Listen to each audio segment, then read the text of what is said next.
Good afternoon, everyone. I'm here to announce the completion of our withdrawal from Afghanistan and the end of the military mission to evacuate American citizens, third country nationals, and vulnerable Afghans. The last C-17 lifted off from Hamid Karzai International Airport on August 30th this afternoon at 3:29 p.m. East Coast time, and the last manned aircraft is now clearing the airspace above Afghanistan. We will soon release a photo of the last C-17 departing Afghanistan with Major General Chris Donahue and the U.S. Ambassador to Afghanistan, Ross Wilson, aboard. While the military evacuation is complete, the diplomatic mission to ensure additional U.S. citizens and eligible Afghans who want to leave continues. And I know that you have heard, and I know that you're going to hear more about that from the State Department shortly. Tonight's withdrawal signifies both the end of the military component of the evacuation, but also the end of the nearly 20-year mission that began in Afghanistan shortly after September 11th, 2001. It's a mission that brought Osama bin Laden to a just end, along with many of his al-Qaeda co-conspirators. And it was not a cheap mission. The cost was 2,461 U.S. service members and civilians killed, and more than 20,000 who were injured. Sadly, that includes 13 U.S. service members who were killed last week by an ISIS-K suicide bomber. We honor their sacrifice today as we remember their heroic accomplishments.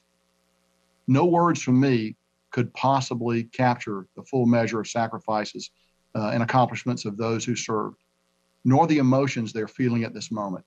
But I will say that I'm proud that both my son and I have been a part of it. Before I open it up for questions, I do want to provide some important context to the evacuation mission that we just completed, in what was the largest non-combatant evacuation in the U.S. military's history. Since August the 14th, over an 18-day period, U.S. military aircraft have evacuated more than 79,000 civilians from Hamid Karzai International Airport. That includes 6,000 Americans and more than 73,500 third country nationals and Afghan civilians. This last category includes special immigrant visas, consular staff, at-risk Afghans, and their families. In total, U.S. and coalition aircraft combined to evacuate more than 123,000 civilians, which were all enabled by U.S. military service members who were securing and operating the airfield. On average, we have evacuated more than 7,500 civilians per day over the 18 days of the mission, which includes 16 full days of evacuations, and more than 19,000 on a single day. These numbers do not include the roughly 5,000 service members and their equipment that were sent to Afghanistan to secure the airfield and who were withdrawn at the conclusion of our mission. The numbers I provided represent a monumental accomplishment, but they do not do justice to the determination, the grit, the flexibility, and the professionalism of the men and women of the U.S. military and our coalition partners who were able to rapidly combine efforts and evacuate so many under such difficult conditions. As such, I think it's important that I provide you with what I hope will be some valuable context. When the president directed the complete withdrawal of U.S. forces from Afghanistan in April, the team at U.S. Central Command began to update and refine our existing plan for a potential non-combatant evacuation operation, or a NEO, in Afghanistan. We have a framework of plans that included numerous branches and sequels depending on the nature of the security environment. Over time, we continued to refine our plans, which included the interagency, the international community, and other combatant commands.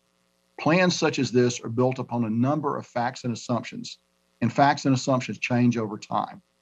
While observing the security environment deteriorate, we continued to update our facts and assumptions. As the security situation rapidly devolved in Afghanistan, we took a number of actions to position ourselves for a potential NEO, based upon direction from the Secretary of Defense. We positioned forces in the region and put them on increased alert. We began to pre-position supplies, and we began some preparatory work on intermediate facilities in Qatar with the support of our gracious host nation. When the evacuation was formally directed on August the 14th, we began to carry out our plan based upon the initial assumption that the Afghan security forces would be a willing and able security partner in Kabul, defending the capital for a matter of weeks, or at least for a few days. Within 24 hours, of course, the Afghan military collapsed completely, opening Kabul up to the Taliban's advance. On August the 15th, in a meeting with Taliban senior leadership in Doha, I delivered a message on behalf of the president that our mission in Kabul was now the evacuation of Americans and our partners, that we would not tolerate interference, and that we would forcefully defend our forces and the evacuees if necessary. The Taliban's response in that meeting was in line with what they've said publicly. While they stated their intent to enter and occupy Kabul, they also offered to work with us on a deconfliction mechanism to prevent miscalculation while our forces operated in close quarters. Finally, they promised not to interfere with our withdrawal. It's important to understand that within 48 hours of the NEO execution order, the facts on the ground had changed significantly.